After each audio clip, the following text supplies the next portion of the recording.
তোমার কাছে তোমার বাবা হয়তো রাজা আর রাজা। আমার বাবা খুব সাধারণ, রোজ খেটে খাওয়া প্রজা। তোমার জন্যে তোমার বাবা চাঁদ পেড়ে দিতে পারে, আমার বাবা তো হতদরিদ্র, খালি হাতে ঘরে ফিরে। তোমাদের বাবা খুব পিটপাট, গায়ে স্যুট, হাতে ঘড়ি। জানো তো, আমার বাবাটা ভীষণ আগোছালো, মুখ ভরা পাকা দাড়ি। তোমার হাতে নুন পোড়া ডালও বাবা খেয়ে চাটে বাটি। আমি তো দারুণ রান্না করি, তবু বাবা বলে মোটামুটি। তোমাদের জন্মদিনে বাবা দামি উপহার দেয়, আমার বাবাটা এত আনমনা, দিনটাই ভুলে যায়।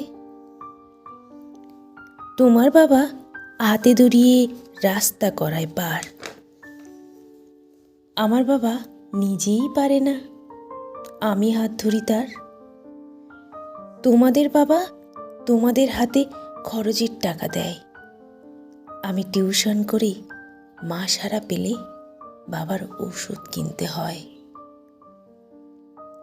তোমার বাবা রাখতেই পারে তোমার ভীষণ সুখে, আমার বাবাও চেষ্টা করে আগলে রাখতে বুকে।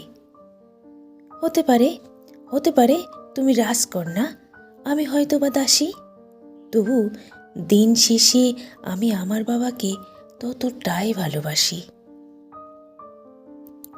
তোমরা বাবা শব্দের যে সংজ্ঞা দাও সারা ফেসবুক জুড়ে, ওই চিরাচরিত বাবার উপমা আমার বড় বিরক্ত করে। আমার বাবা তোমাদের করা ব্যাখ্যার মতন নয়, তাই ওগুলো দেখলে নিজের উপর বড় অভিমান হয়।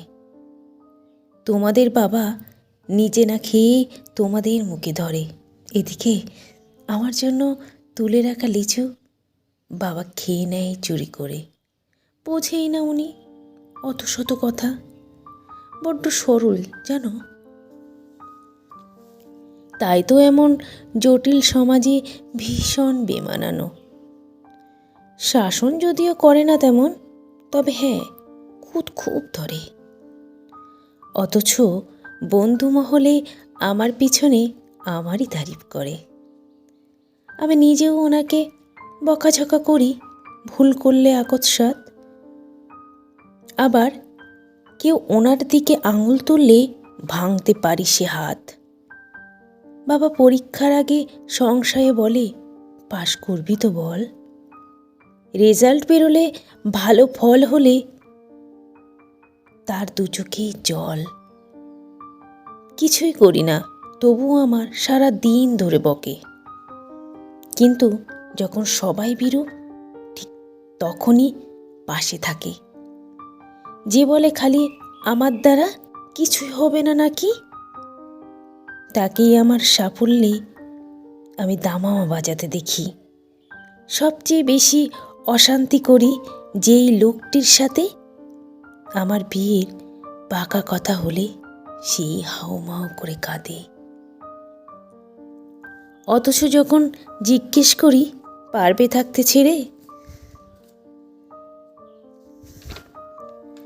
উত্তরে বলে বিদায় হতো, আমি বাঁচবো হাত পা ছেড়ে। অনুতাপ কমে, বুকের গহনে অভিমান জন্মায়। সময়ের সাথে যদিও আবার সে বরফ গলে যায়। এই পৃথিবীতে সময়ের সাথে কত পরিচয় হয়, হিসেব করে দেখেছি কেউই বাবার মতন নয়। সম্পর্কের সমীকরণে রোজ বদলায় মান, তবুও প্রথম সারিতে বরাবর থাকে বাবা মায়েদের স্থান। ঝগড়া ঝামেলা অভিমান এসব এত কিছুর পরও আমার একটা বিষয় ওনার প্রতি দুর্বল করে বড়। আমাকে আমার প্রিয় মানুষেরা এত নামে ডাকলেও বাবার মতো মা আমার কই ডাকে না তো কেউ।